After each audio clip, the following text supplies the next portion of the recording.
This is Real News Media TV, coverage you can trust. Please like, share, subscribe, and hit the notification bell. Select all for daily news updates.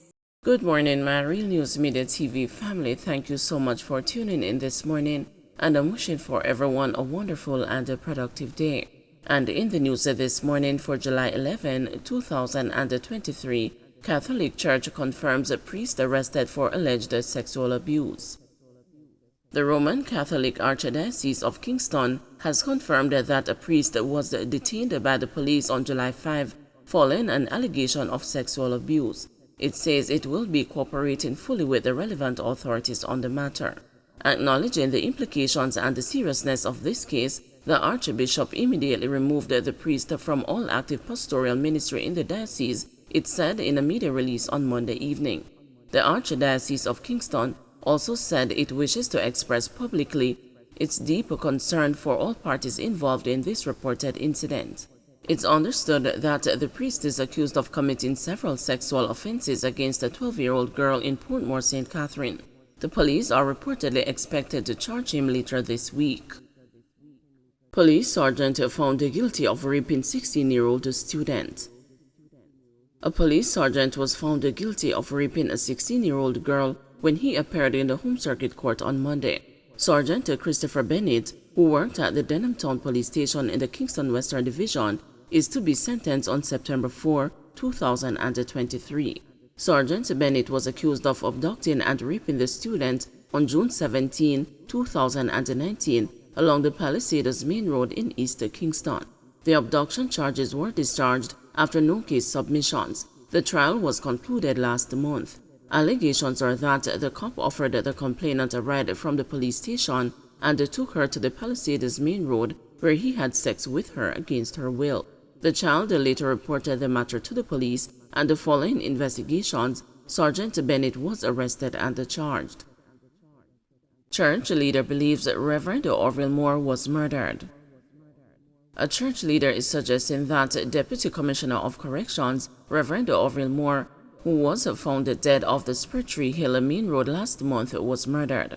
Bishop Dr. Alvin Bailey, head of the Holiness Christian Church of Jamaica and a prominent leader of various church fraternities on the island, made the suggestion while officiating at the funeral service for Moore on Saturday at the Black River Independent Baptist Church in St. Elizabeth.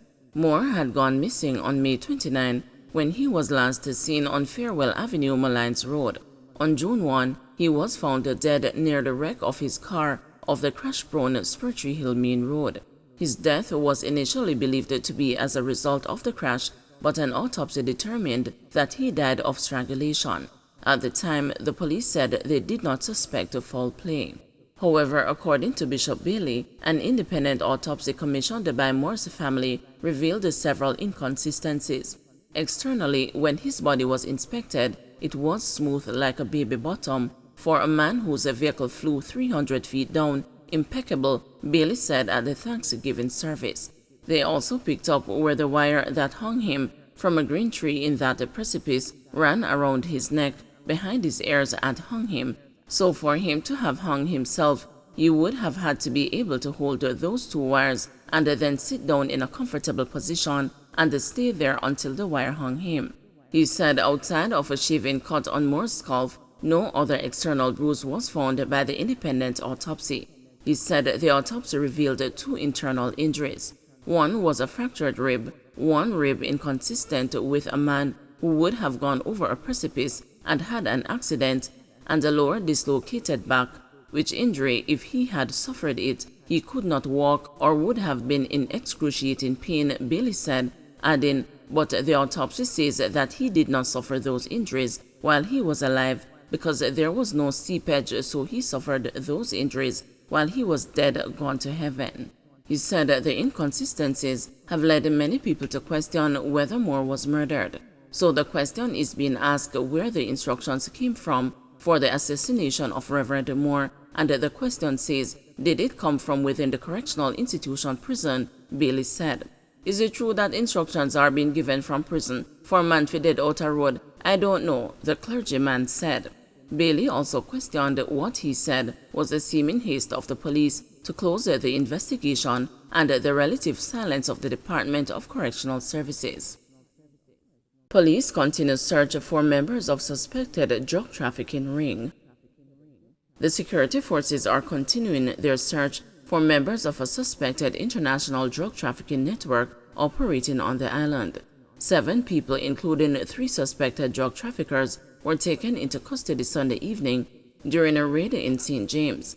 The major organized crime and anti-corruption agency says the detainees are facing several charges after 9 kilograms of cocaine with a local street value of approximately $14 million, along with a larger quantity of cash, a number of electronic devices, and a motor vehicle were seized. MOCA, supported by detectives from the Counterterrorism and Organized Crime Investigation Branch and the JCF Narcotics Division, carried out the anti-narcotics operation. According to MOCA, the team went to a premises in Montego Bay in search of a suspected drug trafficker who was wanted for questioning in connection with multiple local and international drug trafficking offenses. During the operation, the individual and the 6 others were arrested. The premises was searched and the items seized. Those arrested are being interviewed and processed ahead of being formally charged. Several operations were also conducted Monday in Hanover. Knight appeals for PNP unity ahead of next election. People's National Party stalwart and veteran attorney K.D. Knight has repeated an appeal for unity within the opposition ranks, saying it is the only way for the party to win the next parliamentary election. This election is ours to win. This election is ours to lose. So we now must choose which one we want.